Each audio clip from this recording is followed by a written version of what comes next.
Está começando mais um Justiça do Trabalho na TV, produzido pelo Tribunal Regional do Trabalho de Santa Catarina. A promulgação pelo Congresso Nacional da PEC das domésticas põe fim à grande desigualdade existente entre empregados domésticos e os demais trabalhadores, beneficiando mais de 7 milhões de brasileiros. Embora alguns direitos entrem em vigor automaticamente, outros ainda dependem de regulamentação, como o FGTS, concessão de auxílio creche e adicional noturno. Para discutir esse assunto, o Justiça do Trabalho na TV conversa com o advogado trabalhista Prudente José Silveira Melo. Bem, advogado Prudente Melo, é um prazer tê-lo conosco. Obrigado por ter aceitado o nosso convite para falar sobre esse tema, que é o tema que está sendo repercutido amplamente por todos os jornais, todas as TVs e rádios, porque é o tema do momento, a PEC das domésticas. Muito bem, a CLT, aprovada por Getúlio Vargas em 1943, não mencionou os empregados domésticos. Eles só foram reconhecidos como profissionais quase 30 anos depois, em 1972. Inicialmente, a lei previa apenas a assinatura da carteira de trabalho e férias de 20 dias. Bom, com a Constituição de 88, novos direitos foram garantidos, como salário mínimo e licença maternidade. Bom, desde que foram reconhecidos pela primeira vez, passaram-se aí mais de 40 anos até a promulgação desta emenda constitucional, que agora vem assegurar aos empregados domésticos os mesmos direitos que os demais trabalhadores. Como o senhor, como um militante da advocacia trabalhista e um estudioso do direito, avalia esse avanço social num contexto de flexibilização das leis trabalhistas? Primeiro eu quero agradecer, é uma honra estar aqui com vocês, né? E sempre que vocês me fazem um convite, eu tenho o maior prazer de vir e poder, de certa maneira, dar uma pequena contribuição. Eu vejo como um avanço muito importante. Por quê? Primeiro que tratar os domésticos, as domésticas, com este grau de desigualdade, não via qualquer justificativa para uma Constituição como a de 88, que foi uma Constituição social. Então, esse processo, mesmo que tardio, de a gente buscar suplantar e reparar, tornando-os de maneira igual, tratando-os de maneira igual aos demais trabalhadores, de fato, representa um avanço fundamental, eu acho que para a sociedade brasileira. E, de certa maneira, também nos coloca dentro do horizonte internacional, frente à Convenção 189 da OIT, com um grau de um protagonismo que tem por apenas poucos países. Agora, do ponto de vista da flexibilização, Vanderlei, me parece assim, já se falou muito, tem se falado muito após a ascensão do neoliberalismo, né, no final dos anos 80 e início dos anos 90, um grau de flexibilidade.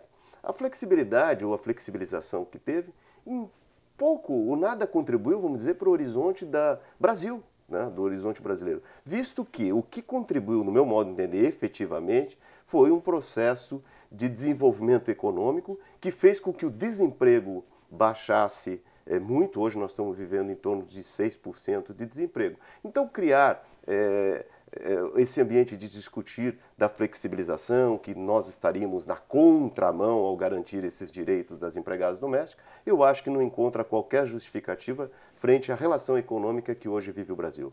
Bom, antes de nós discutirmos as novas regras aí que beneficiam o trabalhador doméstico, é importante definir quem é esse trabalhador, já que ele não se limita às tradicionais empregadas que fazem aí todo tipo de trabalho dentro de uma casa. Quem são os trabalhadores domésticos no Brasil?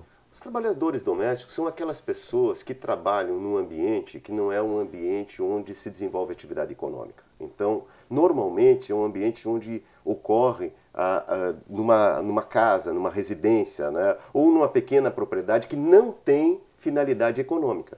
Então pode ser o chacreiro, pode ser o caseiro, pode ser um motorista que na tua casa exerce atividade de leva a criança na escola, leva a compra, ajuda aquele senhor já que não pode dirigir mais. As cuidadoras as cuidadoras, sim. Então todo aquele trabalho que não tem um vínculo com a atividade econômica. Se você tem, por exemplo, uma residência, uma chácara, que você desenvolve aquela chácara com atividade econômica, ela é um espaço de lazer, um pesque-pague, exerce como uma hospedagem, uma pousada, aí não cabe, aí ele não será considerado como caseiro. Então, ele tem que ter essa relação com o vínculo numa determinada condição, onde não se mescla atividade econômica. Então pode ser o cuidador, como tu colocou, pode ser a empregada doméstica tradicionalmente falando, pode ser o motorista dentro da casa, que exerce aquelas múltiplas funções, pode ser até mesmo o jardineiro, tá? Mas não pode caracterizar, friso bem, a relação de natureza econômica. Bom, alguns desses direitos aí assegurados pela emenda constitucional 72, eles já podem ser implantados de imediato, como a jornada de 44 semanais e garantia de salário nunca inferior ao mínimo. Mas outros estão dependendo de uma regulamentação mais específica, como a indenização em caso de demissão sem justa causa, seguro-desemprego, adicional noturno, entre outros.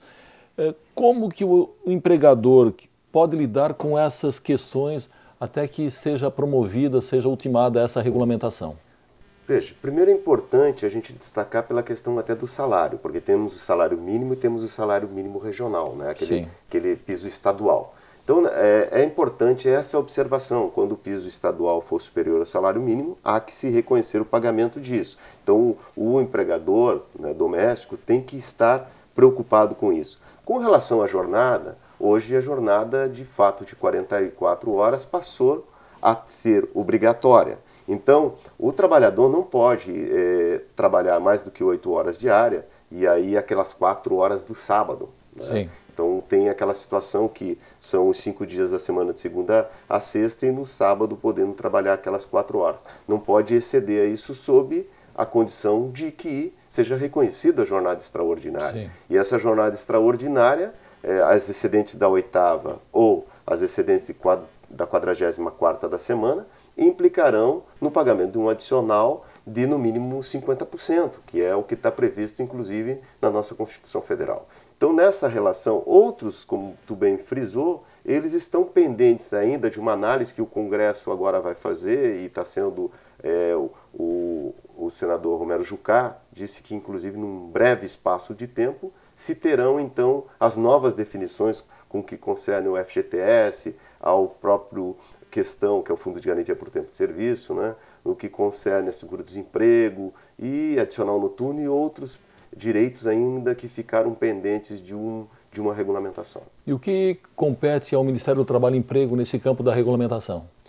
Do Ministério do Trabalho e Emprego, eu acho que o Ministério do Trabalho e Emprego vai ter uma tarefa agora adicional, que vai ser também fiscalizar determinadas condições que envolveram antes, só que tem que se ver se o Ministério do Trabalho e Emprego vai ter, inclusive, essa potencialidade de exercê-lo. Mas, em exercendo eventuais denúncias, no meu modo de entender, ele vai ter que verificar se existe abuso do empregador doméstico. Muito bem, advogado Prudente Mello, nós precisamos chamar um rápido intervalo. Nós voltamos em seguida, é só um instante.